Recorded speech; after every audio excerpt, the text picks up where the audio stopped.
अगला जो अपना क्लासिफिकेशन से non steroidal anti inflammatory agents NSAIDs, ठीक है।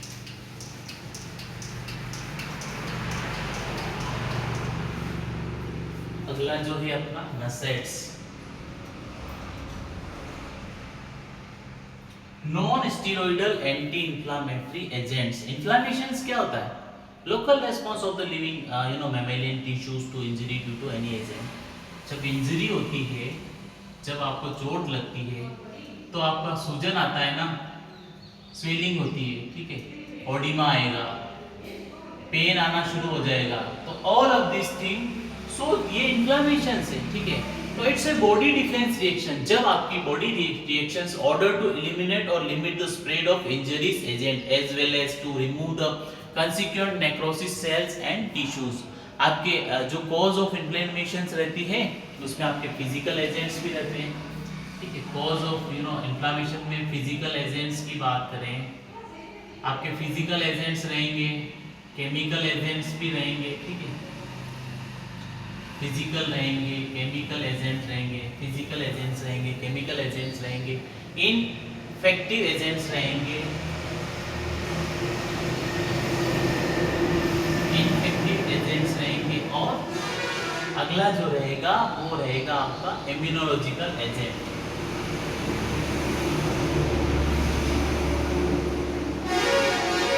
इम्यूनोलॉजिकल एजेंट रहेंगे, ठीक है। तो फिजिकल एजेंट्स की बात करें तो आपका heat cold radiations, heat cold आपका रेडिएशंस, और मैकेनिकल ट्रॉमा, मैकेनिकल ट्रॉमा। अब अपना केमिकल एजेंट्स की बात करें तो केमिकल एजेंट्स में ऑर्गेनिक एंड इनऑर्गेनिक पॉइजन्स रहते हैं, एंड इनऑर्गेनिक पॉइजन्स आपके प्रेजेंस रहते हैं। इनइफेक्टिव एजेंट्स की बात करें तो आपके बैक्टीरिया, वायरस,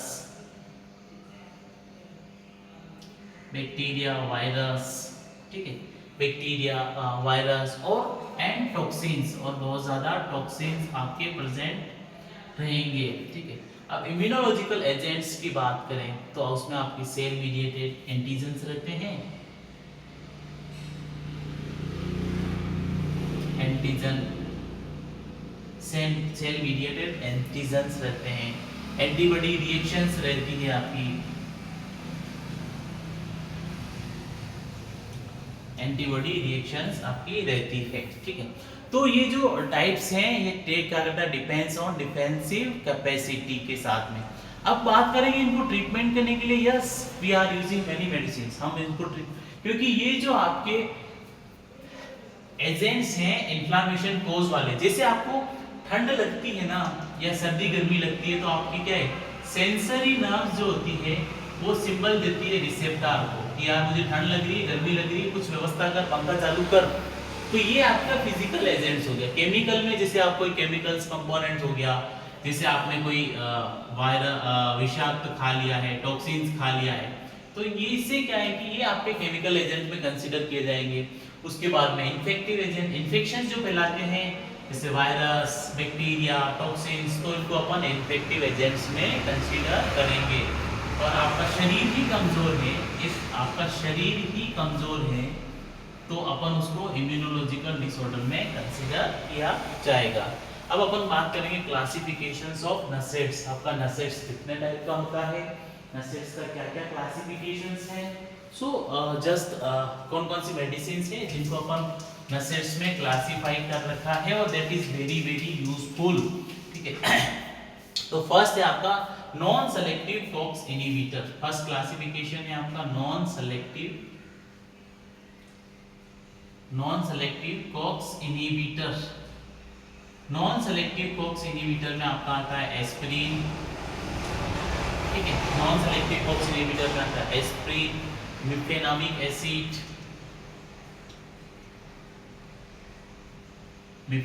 एसिड, आपका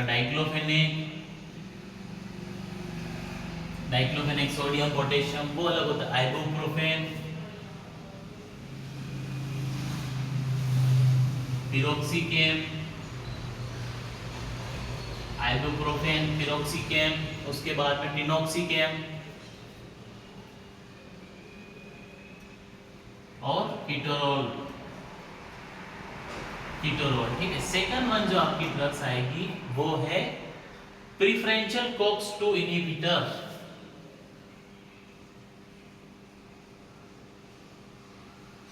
preferential COX-2 inhibitor. Preferential COX-2 inhibitors में आपका जो आएगा वो है निमुसलाइट,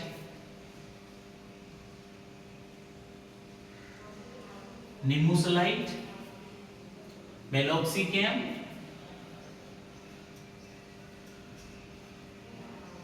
निमुसलाइट, मेलोक्सिकेम, डिक्लोफेन, aceclofenac.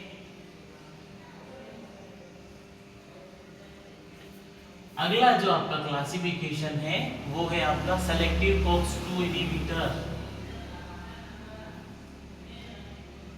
COX-2 inhibitor. Selective COX-2 inhibitors में आपका सेलिकॉक्सिब, इटोरिकॉक्सिब, सेलिकॉक्सिब, इटोरिकॉक्सिब, पेरिकॉक्सिब। अगला जो है आपका वो है एनाल्जेसिक एंड एंटीपायरेटिक।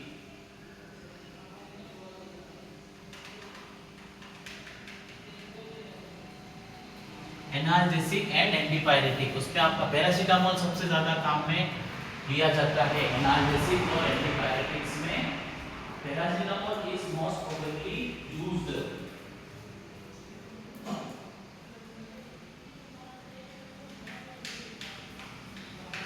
तो ये जो ड्रग्स हैं ये काफी ज्यादा यूज में ली जाती है। Non selective anti inflammatory drugs के क्लासिफिकेशन या कंपैरिजंस में डाइक्लोफेनेक।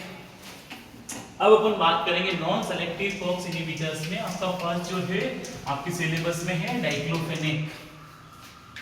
बहुत ज्यादा दी जाती है ना डाइक्लोफेनेक, कुछ भी हो डाइक्लोफेनेक ही दी जाती है, ठीक है। डाइक्लोफेनेक्स की बात करें तो उसमें कार्बन, हाइड्रोजन, आपका कार्बन प्रेजेंट रहेगा, हाइड्रोजन रहेगा, Cl2 NO2, ठीक है। कार्बन कितना रहेगा आपका, कार्बन 14 रहेगा, हाइड्रोजन 11 प्रेजेंट रहेगा, ठीक है।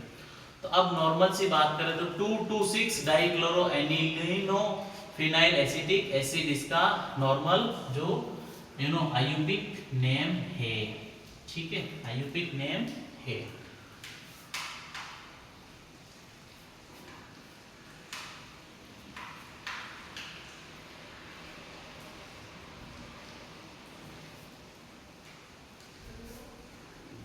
क्लोराइड मॉलिक्यूल्स आपका इसके साथ में अटैच है, N और H इसमें अटैच है, ठीक है। उसके बाद में double bond O OH, okay, double bond O OH। तो ये जो normal chemical structure, ring structure इसका होता है। फिजिकल प्रॉपर्टीज की बात करें तो ये ऑर्गेनिक सॉल्वेंट्स में सोल्यूबल्स रहता है, जैसे इथेनॉल, DMSO, और फार्मास्यूटिकल फॉर्मुलेशंस में टेबलेट, जेल, कैप्सूल और इंजेक्शंस रहते हैं। यूज की बात करें तो ये क्या है कि एक तो रिड्यूस स्वेलिंग एजेंट्स में काम में लिया जाता है। रिड्यूस स्वेलिंग का काम बहुत ज़्यादा करता है। जब कभी कोई चोट लग जाती है, इंजरी हो जाती है, सूजन आती है, तो ये बहुत ज़्यादा यूज में लिए जाते हैं। आपकी एक जो ऐंठन आती है उसके ट्रीटमेंट के लिए काम में भी लिया जाता है। मसल्स हो गया, बेन्स हो गया, तो उनके ट्रीटमेंट के लिए ये बहुत ज़्यादा दीज, जैसे वोवेरान हो गया, वोवेरान जेल भी आता है और टेबलेट्स भी आती है, ठीक है। अगला जो आपका है वो है एसिक्लोफेनेक। आपका अगला मेथसेट्स है एसिक्लोफेनेक।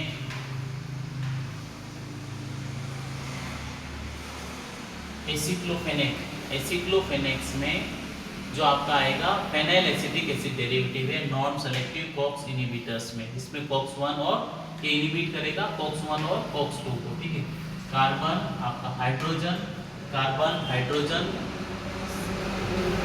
CN2NO4 जो अपना केमिकल जो रहता है इसमें वो ये रहता है, ठीक है। आयुपिक्स नेम्स की बात करें तो 2,2,2,2,6 डाइक्लोरोफेनाइल अमीनोफेनाइल एसीटोक्सी एसिटिक एसिड, इसका जो है ना आयुपिक्स नेम है, ठीक है। नॉर्मल सा इसका ये केमिकल स्ट्रक्चर या रिंग स्ट्रक्चर्स की बात करें तो आपका इसमें अमाइन ग्रुप्स इसमें प्रेजेंस रहेगा, ठीक है, NH प्रेजेंस रहेगा। उसके बाद में ये जो मॉलिक्यूल्स हैं या जो ये प्रेजेंस रहते हैं डबल O, ठीक है, उसके बाद में O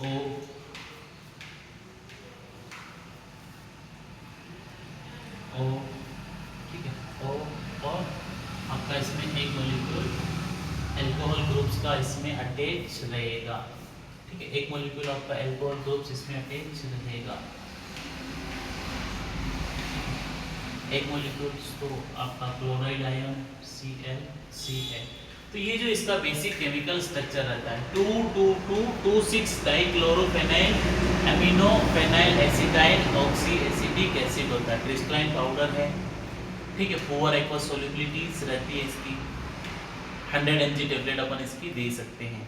ये क्या टेबलेट फॉर्म में मिलता है, पेन्स को कंट्रोल करने के लिए आर्थराइटिस है या रोमेटॉइड आर्थराइटिस है, एल्कालर्जिक स्पॉन्डिलोलाइटिस है, उन सब के ट्रीटमेंट्स के लिए ये काम में लिया जाता है, ठीक है। अब बात करेंगे अपन एस्पिरिन की, जो क्या है कि एंटीप्लेटलेट्स ड्रग्स भी है और एंटी इंफ्लेमेटरी ड्रग्स भी है, ठीक है, एस्पिरिन, ठीक है। एस्पिरिन क्या है, इसमें कार्बन हाइड्रोजन और ऑक्सीजन प्रेजेंट रहेगा, कार्बन हाइड्रोजन और ऑक्सीजन मॉलिक्यूल्स आपका इसमें प्रेजेंट रहेगा, C9H8 और O4, ओके। सो अपन इसका केमिकल स्ट्रक्चर्स की तो 2 एसिटाइल ऑक्सी बेंजोइक एसिड इसका नॉर्मल साइंटिफिक नेम है, 2 एसिटाइल ऑक्सी बेंजोइक एसिड, इसका नॉर्मल साइंटिफिक नेम है, double bond OH, okay, it have OH OHO double bond O CH3, okay, CH3। तो 2 एसिटॉक्सी benzoic acid इसका IUPAC name है। ये क्या ऑडोरलेस रहता है, ठीक है, बदबू नहीं आती है, इकोस्प्रिन एस्पिरिन काफ़ी ज़्यादा काम में लिया जाता है। All of this things are mainly using for this one. तो आपका एंटीप्लेटलेट्स ड्रग्स भी ये है। अब बात करेंगे अपन मिफेनिक एसिड, देखिए एंटी इंफ्लेमेटरी है, मिफेनामिक एसिड्स की, जिसमें आपका रिंग स्ट्रक्चर्स की बात करें तो रिंग स्ट्रक्चर्स में all of it has present hydrogen, ठीक है, ठीक है, ये सब इसमें प्रेजेंट्स रहेंगे, CH3 CH3 CH3 CH3 CH3 और OH, ओके, OH, ये कुछ मॉलिक्यूल्स हैं जो अटैच रहते हैं। तो 2,2,3 dimethyl phenyl amino benzoic acid इसका आयुपिक नेम रहता है, जो ऑडोरलेस रहता है, ग्रेइश वाइट है, क्रिस्टलाइन पाउडर है, ठीक है। इसकी जो मेडिसिनल यूज़ की बात करें तो ये पेन रिलीफ के लिए काम में लिया जाता है, मेंस्ट्रुअल पेन के लिए भी काम में लिए जाती है। ये क्या है कि ये पेन फीवर है, इन्फ्लेमेशन से इनको ये it's helpful for this controlling. Next जो आपका आता है पैरासीटामोल, एंटीबायोटिक्स जो क्लास में आती है ना, पैरासीटामोल बहुत ज़्यादा बिकता है, काम में भी लिया जाता है, PCM कहा जाता है ना, पैरासीटामोल, ठीक है। पैरासीटामोल के रिंग स्ट्रक्चर्स की बात करें तो इसका रिंग स्ट्रक्चर इससे बेंजीन रिंग प्रेजेंट रहेगी, फिर आपका एक नाइट्रोजन, एक अमाइन ग्रुप आपका इसमें अटैच रहेगा, ठीक है, और एक नाइट्रोजन और अमाइन ग्रुप आपका इसमें अटैच रहेगा, ONH2, okay, NH2 CH3 CH3 molecules आपका इसमें अटैच रहेगा, ठीक है, और OH। तो इसका जो आईयूपीएक्स नेम N फॉर हाइड्रोक्सीफेनाइल एसिटामाइड, इसका जो normal N for hydroxy phenyl acetamide, इसका नॉर्मल आईयूपीएक नेम है। इसमें आपका कार्बन हाइड्रोजन, इसमें आपका कार्बन हाइड्रोजन प्रेजेंस रहेगा, उसके साथ में NO2 मॉलिक्यूल्स भी रहेगा। कार्बन मॉलिक्यूल्स आपका रहेगा इसमें 8, हाइड्रोजन रहेगा 9। ओके, तो ये जो रहता है पैरासीटामोल टेबलेट्स में, इसकी formulation tablet, syrup, capsule, drops, oral formulation सब कुछ आता है पैरासीटामोल का, सब कुछ। और आप इसको है ना एक नॉर्मल रूम टेम्परेचर पे भी स्टोर कर सकते हो, ठीक है। उसके बाद में है ना ये इंजेक्शंस भी आते हैं, सपोजिटरीज भी आते हैं। और हाँ, डायरेक्ट सनलाइट से इसको दूर रखना पड़ता है, डायरेक्ट सनलाइट से अवॉइड करना पड़ता है, ठीक है। यूज करें तो एंटी इंफ्लेमेटरी बहुत ज़्यादा यही काम में लिया जाता है। सो गाइस, कुछ दिक्कत है यहाँ तक आपको? You have any doubts regarding, या कुछ भी डाउट हो तो आप मुझे पूछ लीजिए, क्योंकि डाउट डिस्कशन करना, सोल्व करना, इट्स माय रिस्पॉन्सिबिलिटी। क्योंकि हम लोग जितना डाउट डिस्कस करेंगे उतना ज़्यादा हमारे लिए बेनिफिट्स रहेगा, ठीक है। ठीक है, डाउट हो तो कमेंट बॉक्स में पूछ लेना, और वीडियो को लाइक कर लेना, और चैनल को सब्सक्राइब कर लेना।